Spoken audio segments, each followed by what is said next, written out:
I shouldn't be talking to you. Oh, wait, Thomas, hold on. I can't. Leave us alone. No. No, God, no way that you did not just... If you want privacy online, ChatterNet is a pretty good bet. Damn it. Not foolproof, but relatively difficult for the government to monitor. Waypoint, on the other hand, is wide open. Supposedly, the Office of Naval Intelligence has software on the network capable of listening to every single conversation galaxy-wide. And if you say the wrong thing, the conversation gets flagged. Oh, God, what did I just do? What I had just done was conduct an unsanctioned follow-up interview with a survivor of a war camp, accused him of lying about it, basically got him to admit that lie, and then ended by possibly implicating my employer, the most powerful military agency in history, in either bribery or coercion. I'd done all of that on Waypoint. I thought I was going to throw up. Wait a minute. Maybe it wasn't that bad. I went and listened back. Would they flag that word? What about that one? That phrase sounds bad by itself, but not in context. They factor in tone of voice, right? I was sitting there, emotionally guessing how an insanely sophisticated algorithm is weighted. Basically, I was trying to outsmart a legion of robots. Damn it, Ben. It was too late. Those words were gone. That data had been processed. And I had either been flagged or I hadn't. I had no idea what would happen next. I'm Benjamin Giroux, and this is Hunt the Truth.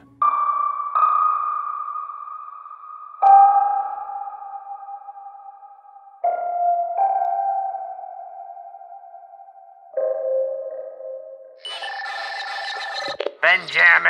I'd never been so happy to hear from Meshach Maradi. I made him triple-check the security of our call. Sure. Relax. We are under the tinfoil hat of secrecy. Seriously, though, we are fully secured. Meshach could probably tell I was desperate, when after months of his unsolicited theories, I actually solicited one. What's going on out there right now? I'm glad you asked.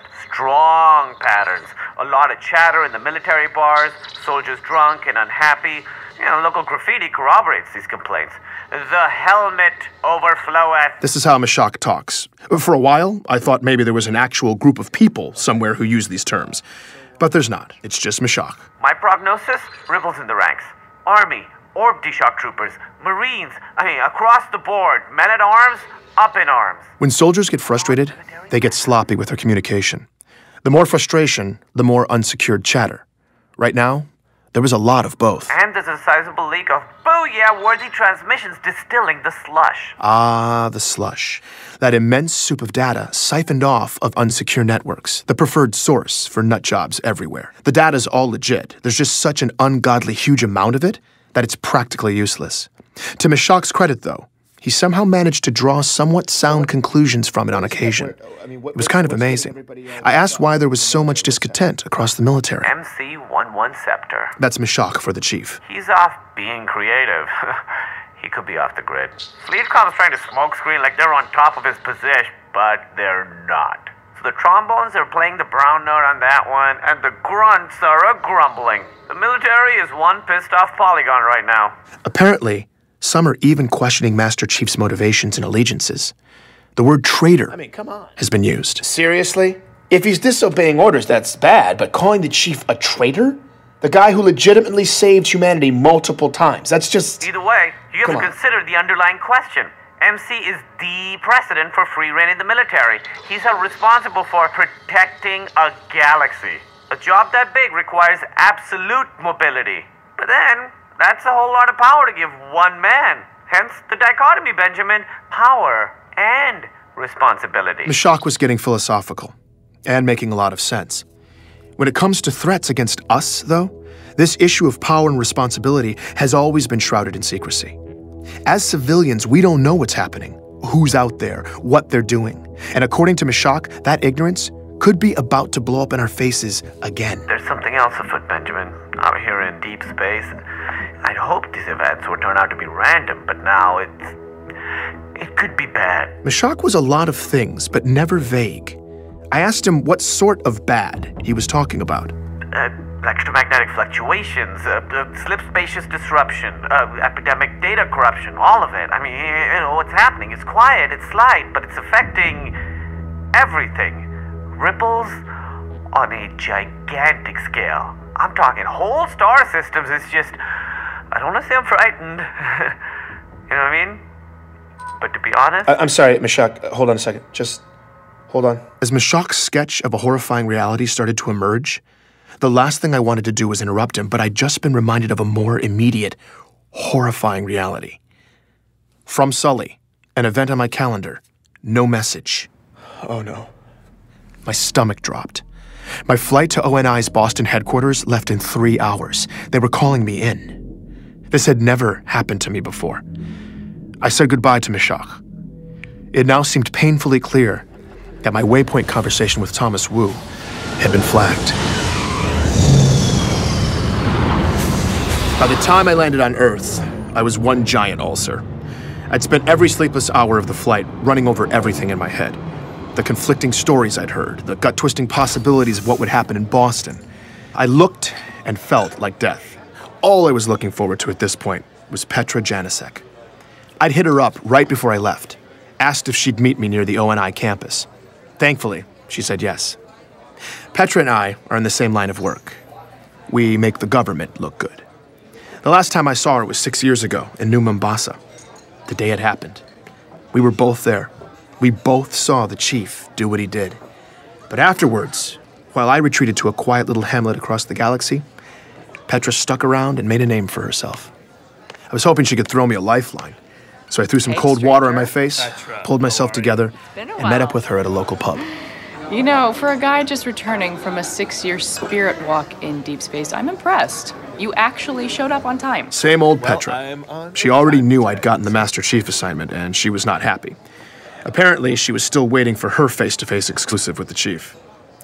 I refrained from laughing out loud at that little fantasy, but she continued with the ball-busting anyway. So why are you here? No, wait, let me guess. Let me guess the title of your story. Heroism Untold. It's something like that.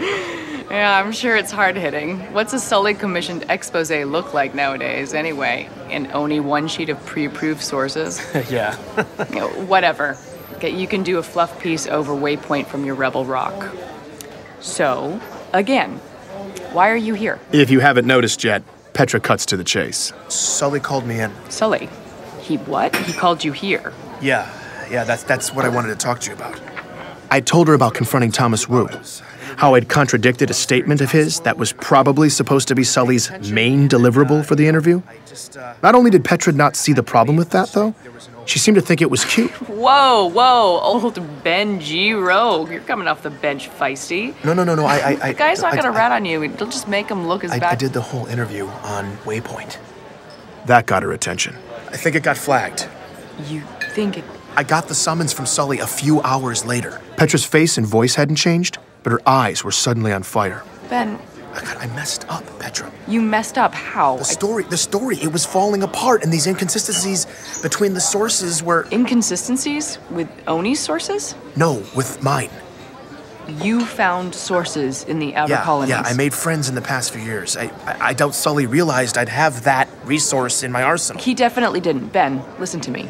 You used to be a government lapdog, at your peak. Then you deep spaced yourself into obscurity. You have no juice now, and that's why they picked you. Sully gives you this bone, you're supposed to be extra eternally grateful. Just wag your little tail and play fetch. So why the hell are you peeing on the rug instead? Have you forgotten the way everything works? No, I don't know. This is bad, Petra. Ben, it's... And it's not ancient history either. There are rumblings in the outer colonies right now. Maybe something really bad. I was talking last week to this guy I know. Meshach Maradi, I know. How do you know that? I've continued being an actual journalist for the past 6 years, but who cares, Ben? I hear what you're saying. We can blow this thing open, Petra. Okay. All right, cowboy. No, seriously. This is big. I can't even begin to reconcile the things I'm hearing with the story I'm supposed to tell. Multiple sources, the chief died at 6, complete fabrications, genetically augmenting kids. I know, they are crazy charging that much for a shore trip. Suddenly, Petra was ranting about the beach, loudly, and digging her fingertip hard into my forearm. I just sat there totally confused as she rambled nonsense, intermittently glancing down at her compad. What was happening? There and negotiate a better rate. Because seriously, then I understood, when I think about all the money you could have saved, it really ain't. And I froze. I don't even understand why they would charge you that much. They were listening. My entire family. I'd figured there were cameras on us. There were always everywhere here. Because you know what? But there was full audio surveillance now, too? Is that even possible? She glanced down at her compad one last time. Don't put up with it. Ben. Are there ears on us? There were for the last 45 seconds, but there's always eyes everywhere, so don't look so dramatic.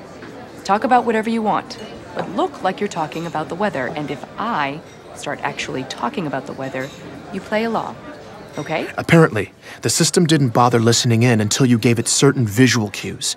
Facial expressions, body language, anything that looks intense, like my little outburst. The video flags it, and your conversation gets temporarily isolated. Petra's vacay babbling had just saved my ass. Listen, I believe you that the truth about the story is terrible. But what you're talking about doing, that's door number 2 stuff. You're door number 1 guy. But I have... Oh, come on, what are you gonna do? Ben, get the real scoop? You're too sloppy. You can't do this. You're out of touch. You haven't been... Maybe not by myself, but with your help, with other people's help. Honestly, I love the idea of cutting the strings and tearing it all down, but I'm sorry. It's not gonna be today. And to be brutal, it's never gonna be you. That was brutal. It stung. I got pissed. And then I immediately knew she was right. Ben, take the money. Do your job. God, oh God, oh God, I'm supposed to walk over there right now. Just tell Sully you were drunk. You were trying to get a rise out of the guy, something. Just play stupid. Besides, you don't know you got flagged. This meeting could just be a coincidence. They called me in. This is so weird. You'll be fine. The worst thing they'll... Well, I've never called... Hey, Ben, the worst thing they'll do is kill the story and cut you from rotation. That's probably it. I mean, I can't imagine they would... No, you'll be fine. Just be a good dog. Knock them dead. I'll get the bill. Thanks, Petra. But Ben, if I were you, I'd upload whatever you got on the story before you go in. Just send backups to someone you trust, you know, just in case. That was the closest thing to concern I'd ever heard from Petra. I immediately took her advice and was queuing up all my files to transfer to Ray as I crossed Torrenia Avenue toward ONI. The campus was integrated right into the city. A courtyard of dark buildings, mature oak trees, grass, walkways. It just looked like a campus. The only thing different about it was the sidewalk. Twice as wide as it was across the street. And the inner half of the pavement was black stone, a thick, dark border, several feet wide that surrounded the whole complex. I walked right up to the obsidian half of the sidewalk and stopped.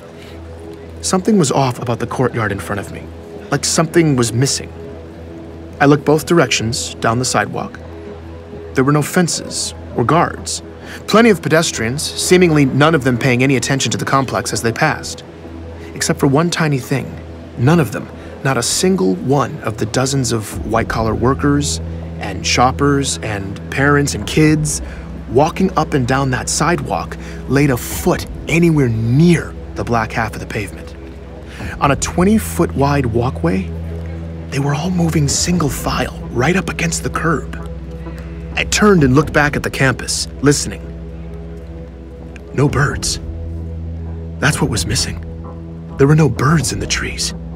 In fact, there was no sound in the air at all. Nothing moved. I stood at the edge of the obsidian.